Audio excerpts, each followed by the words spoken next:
Good morning, Beacon Hill Fellowship. Glad to see you here this morning. And for the guests we have here, thank you for coming, and I hope you enjoyed the service.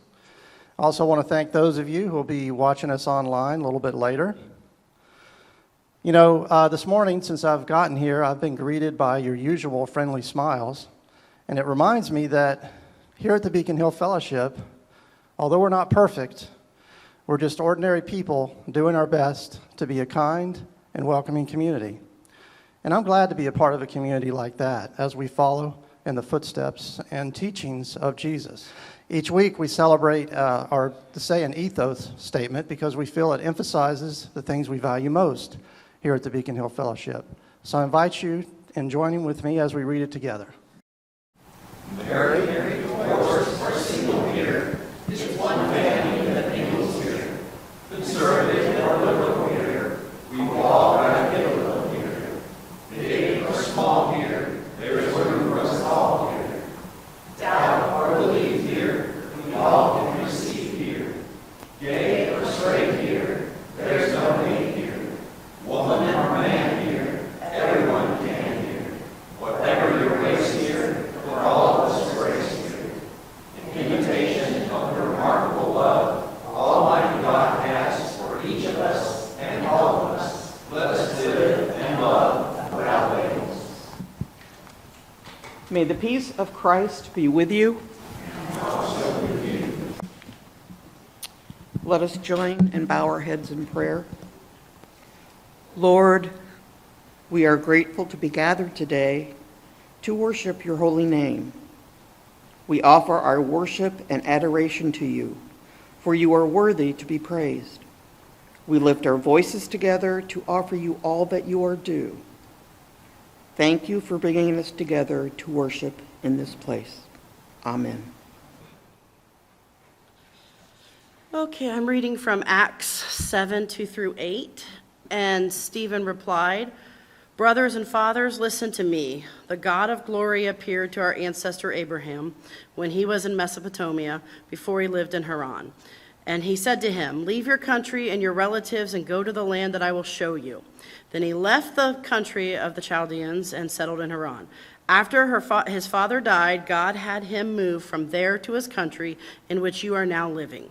He did not give him any of its heritage, nor even a foot's length, but promised to give it to him as his possession and to his descendants after him, even though he had no child. And God spoke in these terms, that his descendants would be resident aliens in a country belonging to others, who would enslave them and mistreat them during 400 years. But I will not judge the people whom they serve, said God, and after that they shall come out and worship in this place.' Then he gave him the covenant of circumcision. And so Abraham became the father of Isaac and circumcised him on the 8th day. And Isaac did likewise to Jacob, and Jacob to the 12 patriarchs. It is written." Thank you, Natalie, for that reading from the book of Acts.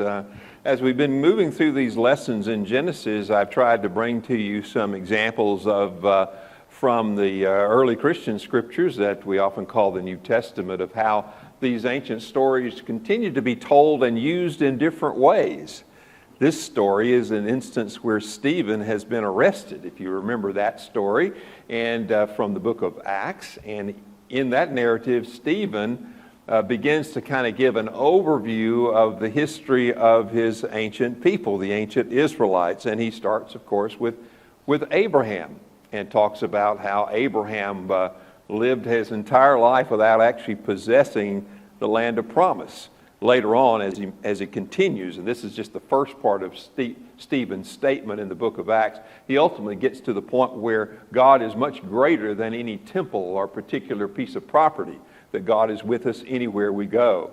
And that is an important idea that is founded on these texts that we've been looking at. You'll notice time and again it portrays the people like Abraham as well as the other patriarchs, that they spent a lot of time not in the land of promise or the land that had been promised to them. That they were often, these stories are portrayed as immigrant stories. Last week was an immigrant story.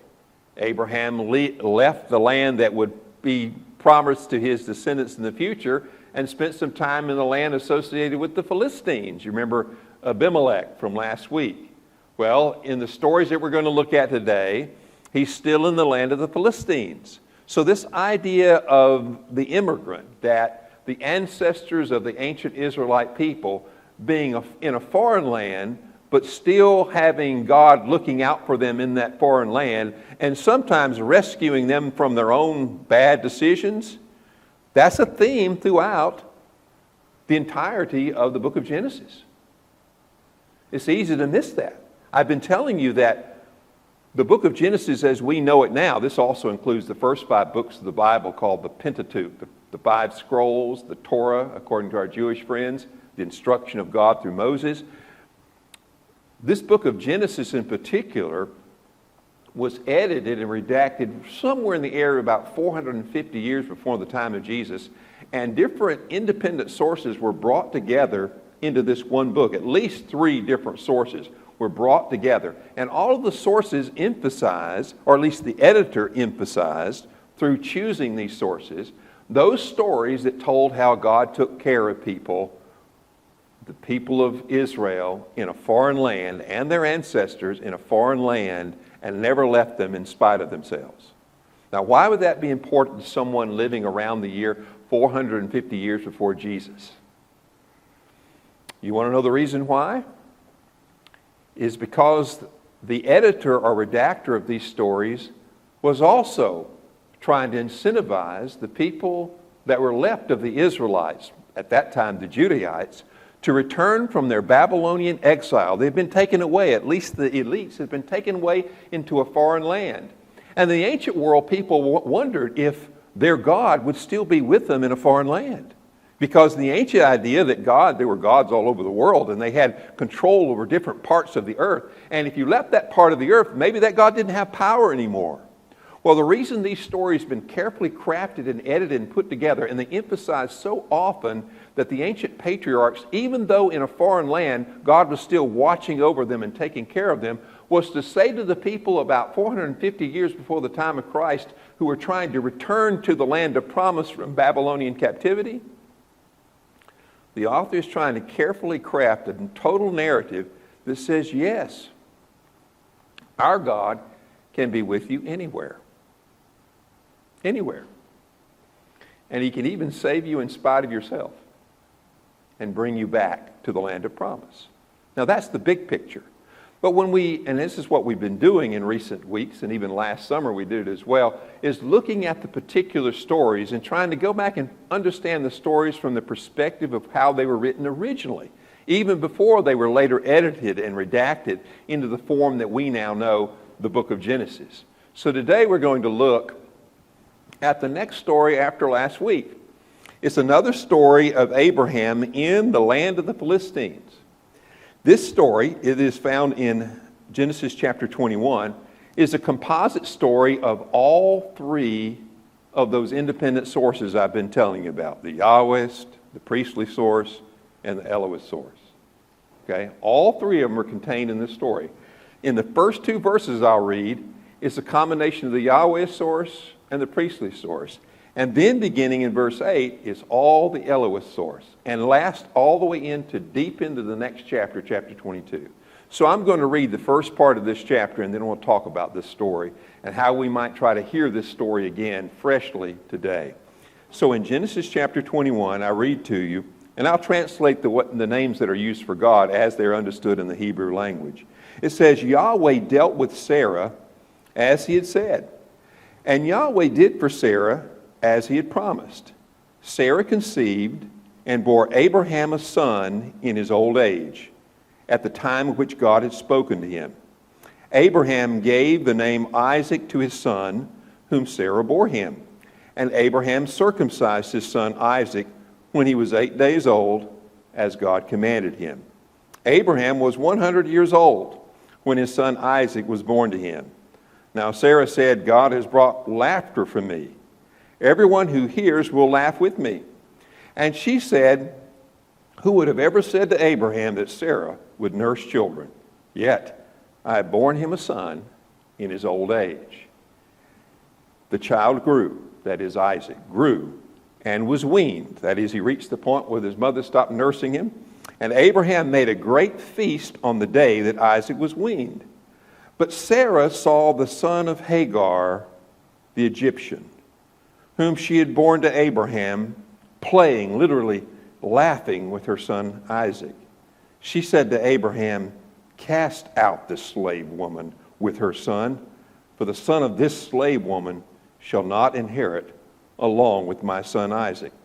The matter was very distressing to Abraham on account of his son.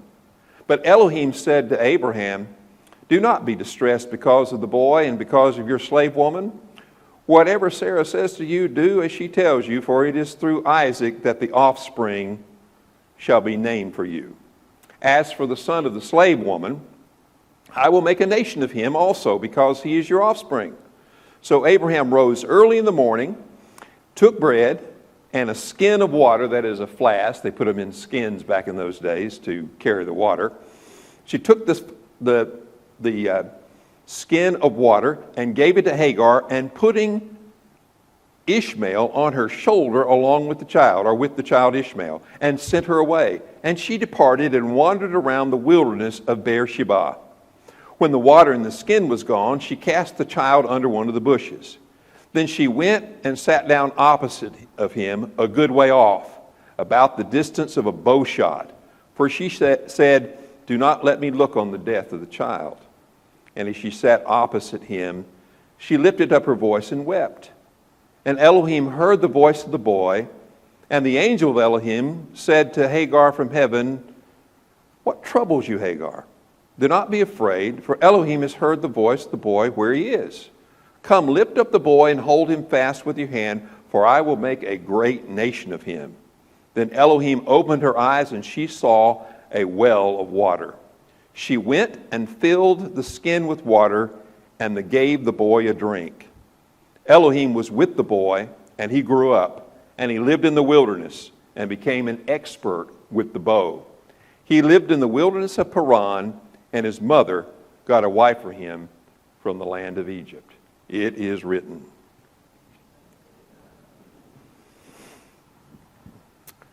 This story, at least where we pick it up in verse 8, is a story that continues, I told you, all the way into middle ways of the next chapter. It is a combination of stories. Both of them are child endangerment stories. In both stories, a child is at risk of death. In the first story is Ishmael. In the second story in chapter 22 is Isaac. Abraham and God play a role as the major threats to the deaths of both children. Now, many people are familiar with the story of Genesis chapter 22, which speaks of God testing Abraham by sending Abraham to offer his son Isaac as a sacrifice on Mount Moriah. That's the second child endangerment story, which we'll talk about next week. But this one is a story about how Abraham's firstborn, Ishmael, the child that he had arranged by his wife Sarah, in another story, at least another author's story, of how she gave birth to Ishmael, Abraham's firstborn, but how that she became disfavored in the eyes of her mistress Sarah. And that's the story here. It introduces a story that, along with the one in chapter 22, are two of the most disturbing stories in the entirety of the Old Testament. And there are a lot of disturbing stories in the scriptures of ancient Israel. These are disturbing because they show a view of children very different than the one we have today. After all, we are on the other side of what's come to be known as the children's rights movement. A lot of people don't know. The first known book written about the infants or the rights of children was written by a man named Thomas Spence. He was an English radical, and the book was published in 1796, where he talked about the rights of infants. Since then, in a haphazard way, there's been a greater expansion of rights not only in the United States, the English-speaking world, but also at least attempts have been made around the world to elevate the rights of children and making sure that we protect children, that we educate children, that we try to limit the way that adults can use children in labor, right? Child labor laws have been passed. Compulsory student laws have been passed, all the way back to 1853 in the state of Massachusetts, which was the first state to say children must go to work or go to school and not be taken and made to work on your behalf or the behalf of adults in the coal mines and other dangerous places. There's been a broad movement that is growing and is still growing around the world to try to address the needs of children, and that's a very good thing. But in the ancient world, people did not view children in that way. To be frank with you, children were a means to an end. You see, much of these ancient stories, the people at the time did not believe in an afterlife. They believed their primary way of continuing on their influence was through their descendants, through their children, especially their male children. That's why you see such an emphasis, as we talked about last week, in a patriarchal society where male children, especially firstborn or early born male children, were given all the time and attention and the deep concern. But these two stories undercut that idea. For in both stories, with Ishmael and then next week when we look at Isaac, you're going to see that promised children that were born to Abraham, were at great danger of completely being, of dying or being destroyed. And when we read these stories, we're kind of shocked by them. And we should be. It's a good thing that these stories shock us. Because, quite frankly, children have been horribly abused and mistreated throughout human history. And sometimes these stories contributed to the notions that maybe that was okay in some circles.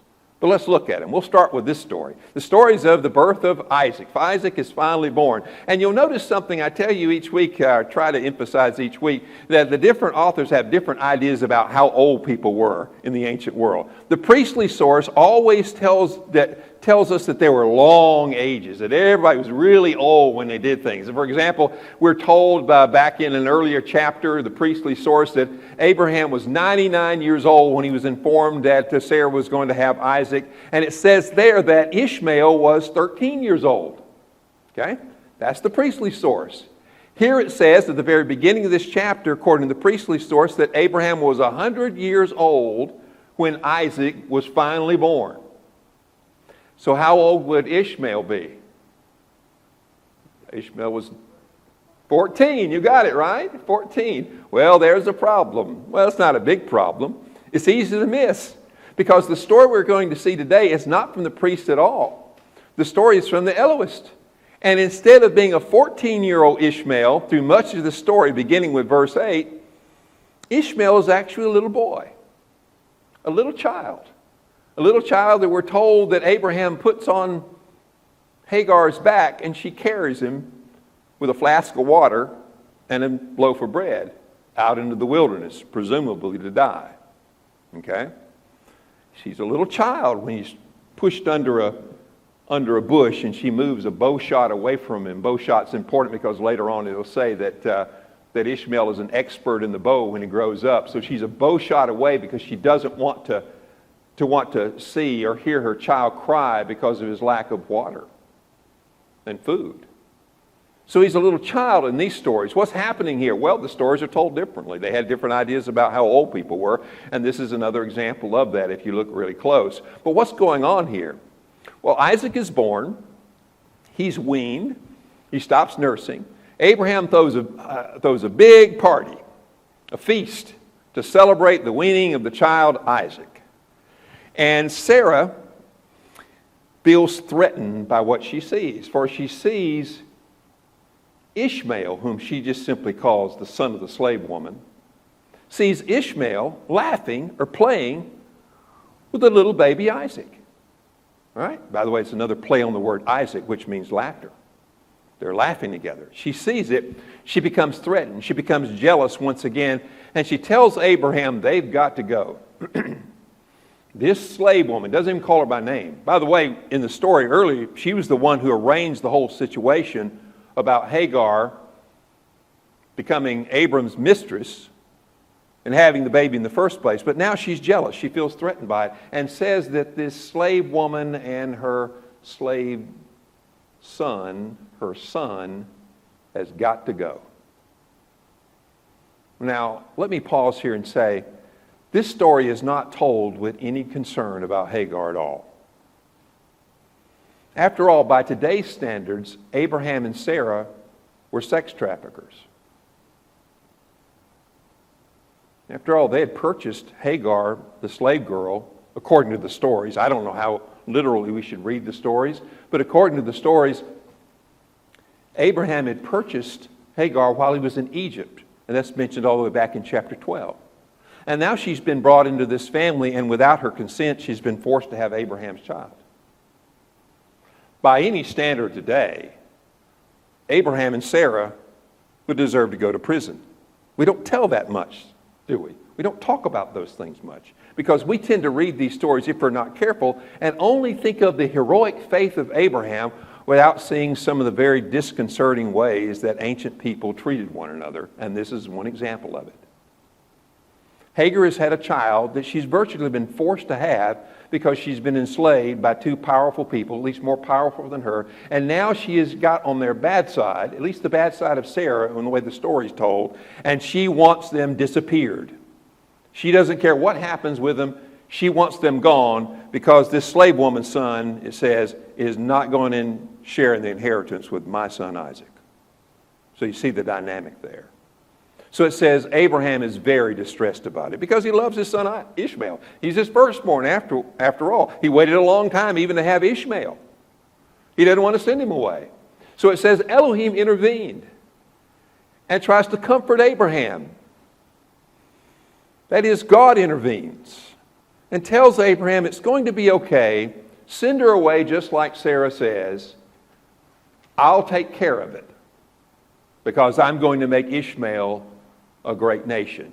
Now, here again today, and I'll mention this more toward the end of the sermon, Elohim shows no concern for Hagar, only that Abraham is comforted that his firstborn son is going to be the father of a great nation.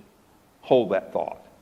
So Abraham gives Hagar a piece of bread and a flask of water and puts Ishmael on her shoulder and sends them away out into the wilderness.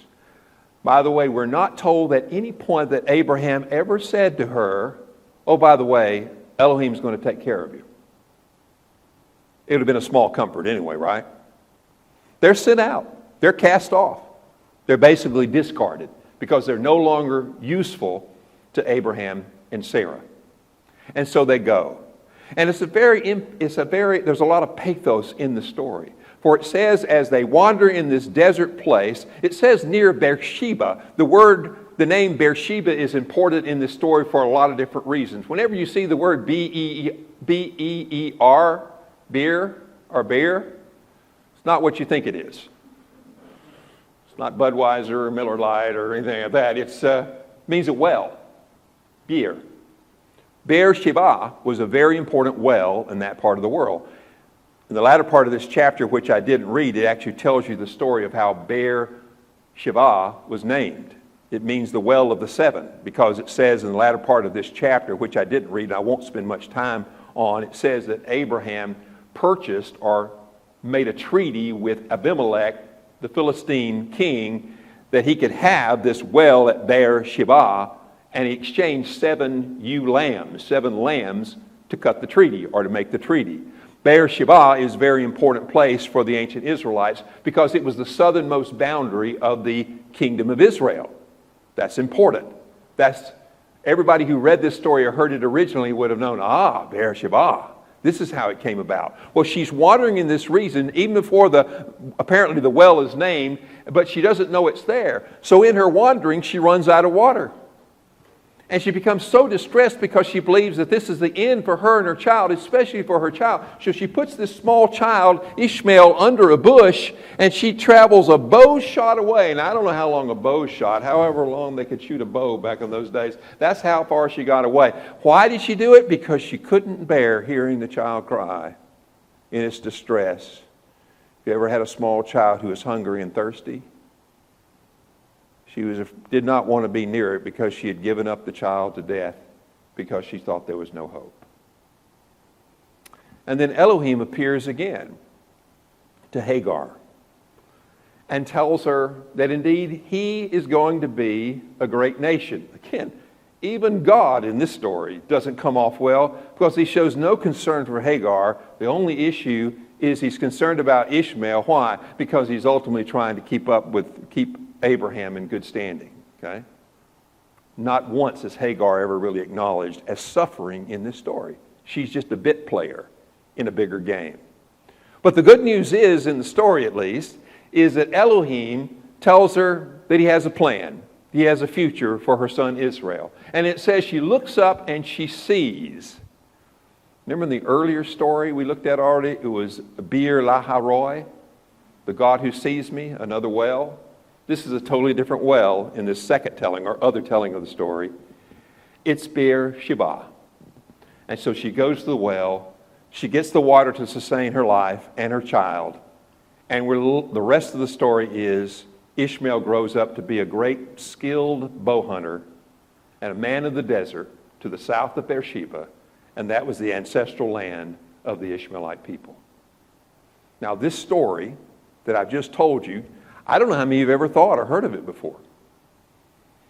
I grew up in church. We kind of told these stories, but usually they were in Sunday school.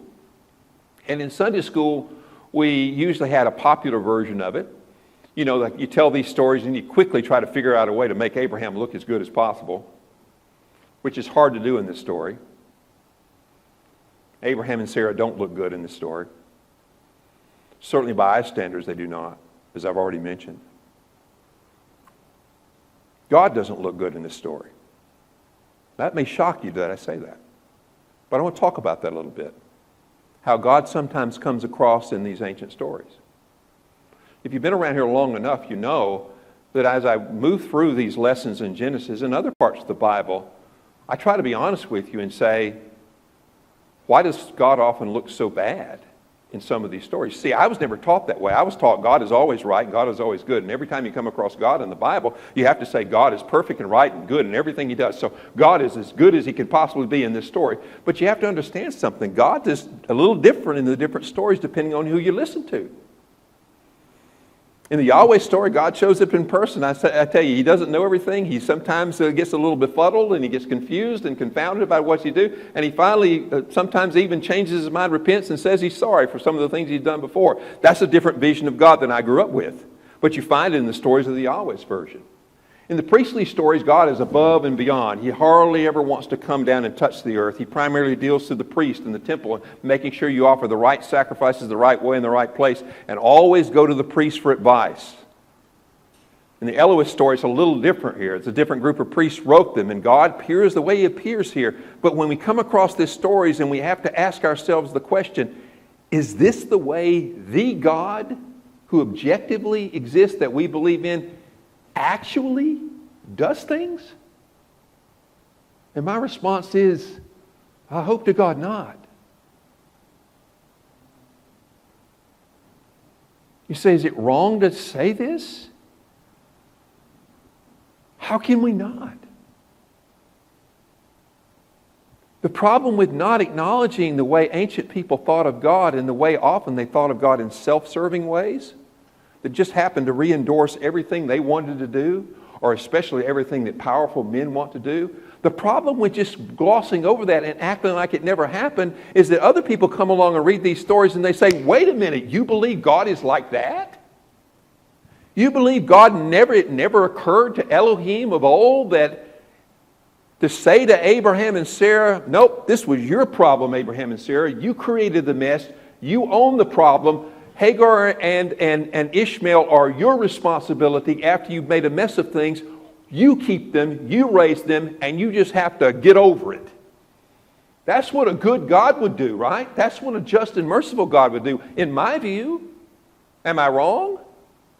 But it never occurs to the author in the way this author describes and portrays God that God should think like that. God is simply being reinforced for doing things that we look back on and say, well, that's terrible. Now, I'm not saying God is like that. I am saying that ancient people thought God was like that.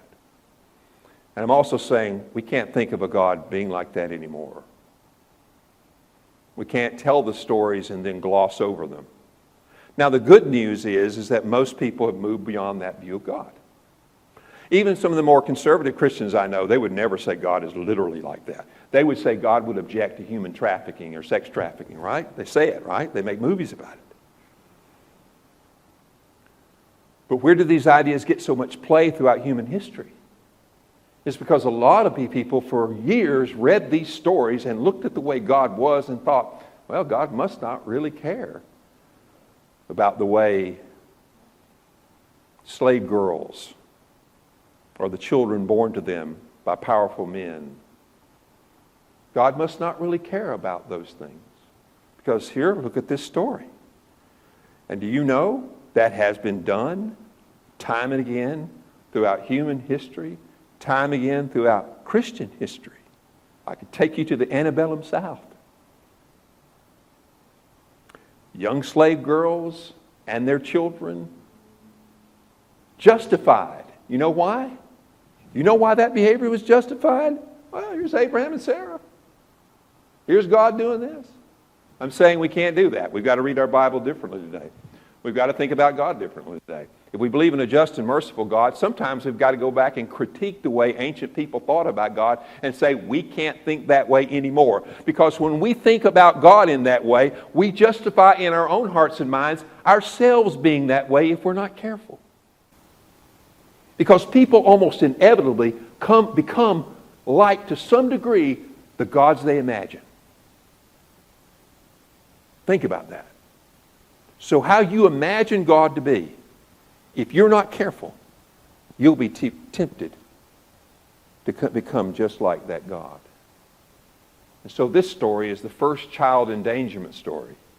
And I'll tell you, it's a little easier to take than the second one that we'll talk about next week. But I hope you will think about in your own life, as you consider what faith should be like for people in the 21st century who are trying to read ancient texts and then extrapolate from those texts how we should think about God and about the ethical conduct we have toward other people, especially people who are weaker than we are and who are vulnerable to exploitation. It's important that we confront our ancient text, confront our ancient heroes, and ask hard questions about them, if for no other reason that we don't keep repeating the same mistakes that they made before. And so here we are at the Beacon Hill Fellowship. And I've just said things that would have gotten me burned at the stakes for a long history of Christianity this morning. You know? Right? That's true. I'm okay with that. Because they shouldn't have been burning people at the stake for ideas they didn't agree with either. But that's another story. Today I want you to leave this place, and I hope you think deeply about your faith. Don't be afraid to ask hard questions about it. Don't be afraid to ask hard questions about the way you read ancient text. Because we've still got to live in this world, the world in which we live, and if we're going to be just and merciful people, we've got to make sure that our God, the way we think of our God, as a just and merciful God, continues on to this day. May we pray. Gracious God, we thank you for the time we've had to share. As we meditated on this story, I pray that you'd help us to move beyond simply thinking about it, but also to how we think today and how we live today. We need a just and merciful world. We need a world that is more humble, that is more willing to think deeply about and empathetically about the needs of others, especially the most vulnerable and exploited among us. Help us to make sure that we imagine you and think of you as a being that is even better than you've often been betrayed. We pray this in the name of the Christ. Amen. Amen. You may be seated. That has become one of my favorite hymns, written in 1967, the year I discovered America. And I like it because what the author is doing is trying to reimagine God in the contemporary world against that was the backdrop of the space race and the space age that had dawned upon human experience. And that's what I try to think when I read the Bible and when I think about my faith today. We've always got to have a renewing way of thinking about God and the world and how we relate to others. If not, we'll get trapped in old ways that are often self-destructive. And that song envisions a better way of using our creative purpose in ways that are productive and triumphant and helpful to others. And I love that song. It's fairly new to me, and I'm sure to you as well. If you have a spiritual need and like to talk with someone, maybe I said something today you'd like me to explain a little bit more or object to, that's fine. We don't have to all agree around here, but I do hope we all think about things deeply. But I'd love to talk with you about whatever is on your heart and mind. Maybe you're interested in being a part of the Beacon Hill Fellowship. We'd love to have you become a member. It's not very difficult to do. We'll teach you the secret handshake and everything. You know what the secret handshake is? There's no secret handshake. But we'd love to have you be a part of our church if you'd like to be a part of it. Let me go over a few things by way of announcement so you'll know what's going on in the life of our fellowship.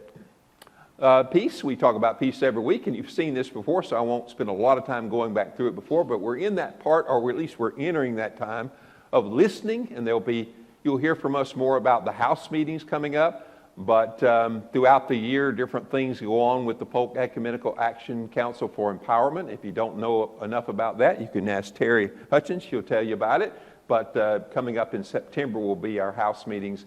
We're in the listening phase to talk about issues in our community that we want to explore more to see if we can address them as a group of churches, some 30 churches across Polk County. So that's where we are with peace. Next. And the food pantry, thank you for what you do for our food pantry. I appreciate it very much as we hand out food each Saturday morning at 11 o'clock here and some other times as well. Thanks to Camilla and Terry and others who help and distribute that food. Thank you for what you give to make it possible. And then there's announcements you see every week about volunteers. And then our Open Bible, Open Mind study group led by Randy Payne at 9:30 each week. In the fellowship hall, we have great discussions, and I'd love to have you be a part of our time of sharing together around the Bible. And our Connect meetings on Wednesday night, just make sure we have your email address so you can get the link, and then follow the link and join us. We have a good time.